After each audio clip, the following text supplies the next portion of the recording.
Imagine que tu es dans un endroit sans soleil. C'est sombre et lugubre. Tout ce que tu vois jour après jour, c'est un ciel lourd et maussade. Tout ce que tu entends, c'est le bruit de la pluie qui tombe sur le toit de ta maison. Après plusieurs semaines sans voir le ciel bleu, tu te rends compte que tu es coincé dans l'endroit le plus humide de la Terre. Mais tu vas mettre un peu de temps à le réaliser. En ce moment, tu es un nouveau venu dans le village de Mausinram, dans l'état indien de Meghalaya. L'endroit se trouve au sommet des collines de Khasi et offre des vues imprenables.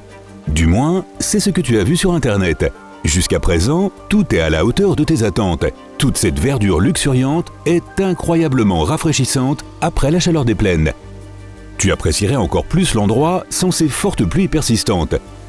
Cela rend toute l'aventure un peu trop mouillée à ton goût. Mais bon, quel que soit le robinet ouvert là-haut dans le ciel, il va bientôt arriver à court d'eau, on est d'accord. Si seulement tu savais à quel point tu étais naïf et optimiste en disant cela, tu apprendras la vérité, mais un peu plus tard, attends un peu. En ce moment, tu es à la porte de la cabane que tu as louée. Tu as déjà découvert sa curieuse caractéristique, toute la construction est recouverte d'herbes qui débordent des endroits les plus inhabituels. Plus étrange encore, cette herbe semble protéger la petite maison de la pluie assourdissante. Tu ne peux que te demander si les averses sont vraiment aussi fortes dans la région. Soudain, tu remarques quelque chose que tu n'as jamais vu auparavant. Il y a un groupe d'hommes qui passe devant ta cabane. Il n'y aurait rien d'inhabituel à cela, mais au lieu de se couvrir la tête avec de bons vieux parapluies classiques, ils portent de curieuses fabrications. Quoi qu'il en soit, elles sont extrêmement efficaces, empêchant les hommes d'être complètement trempés. Plus tard, tu découvriras que ce qui ressemble à de petits bateaux retournés est en fait un parapluie local, le Knoop. Construits avec des feuilles de bananier et de bambou, ils sont très populaires ici. Les Knoop se portent sur la tête plutôt qu'à bout de bras. Ils permettent aux gens d'utiliser leurs deux mains pendant qu'ils travaillent et les protègent des fortes pluies et des vents violents. Quoi qu'il en soit, tu en as assez d'attendre que la pluie s'arrête pour pouvoir sortir et tu es fatigué du voyage. Avec un peu de chance, tu te réveilleras le matin et le soleil sera la première chose que tu verras. Quelques heures plus tard, tu découvres qu'il est probablement temps de tempérer ton optimisme.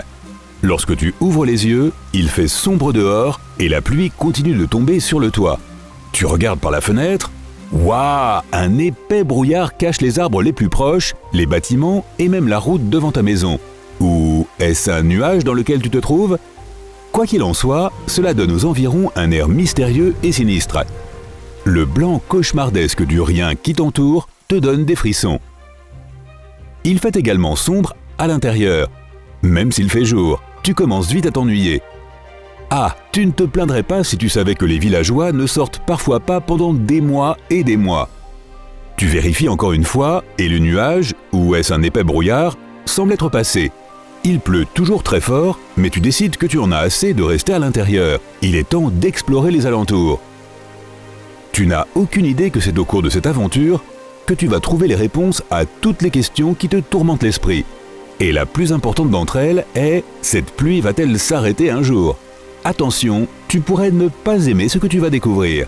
Arf, probablement une mauvaise idée, te dis-tu après que ton parapluie soit soudainement arraché de ta main et qu'un torrent d'eau froide et mouillée dégouline dans ton cou. Mais tu ne peux pas abandonner maintenant. Tes pieds sont trempés et ce n'est pas étonnant, l'eau de pluie afflue dans les rues. Dans certains endroits, tu dois traverser des flaques d'eau qui t'arrivent aux chevilles. On dirait qu'il n'a pas cessé de pleuvoir depuis des plombes. Tu n'as rien à perdre, alors tu quittes le village et tu vas faire du tourisme. L'endroit est à couper le souffle. Il y a beaucoup de cascades et de grottes aux formes étranges, créées dans le calcaire par l'eau qui tombe sans répit. Et puis tu vois quelque chose qui te surprend et te choque en même temps. C'est un pont, mais n'est-il pas fait de... C'est ça, ce sont des racines d'arbres. Quelqu'un les a nouées et attachées pour créer un passage au-dessus d'une gorge profonde dans la jungle. En y réfléchissant bien, ce n'est pas si étonnant que ça. Si des pluies aussi fortes ne sont pas rares dans cet endroit, les matériaux de construction traditionnels comme le bois doivent pourrir très vite. Tu es absolument dégoulinant, trempé de la tête aux pieds. Il est temps de retourner au village. Après une demi-heure à marcher et patauger dans l'eau de pluie, tu atteins les premières maisons et tu aperçois un petit restaurant. C'est alors que tu remarques que tu frissonnes. Mais c'est l'Inde, ne devrait-il pas faire chaud ici? tu entres dans le café presque vide et tu t'assois. Un homme d'âge moyen, probablement le propriétaire, vient prendre ta commande. Peut-être qu'ici tu trouveras non seulement des aliments chauds, mais aussi des réponses. Lorsque l'homme revient avec ton repas, il semble désireux de faire une pause et de discuter avec toi. Il est surpris que tu en saches si peu sur leur village unique au monde. Cet endroit a même décroché le record du monde Guinness de la plus forte pluviosité annuelle. Chaque année, nous avons plus de 12 mètres de pluie. Le propriétaire du café semble prêt à exploser de fierté. Tu ne peux pas contenir ta surprise.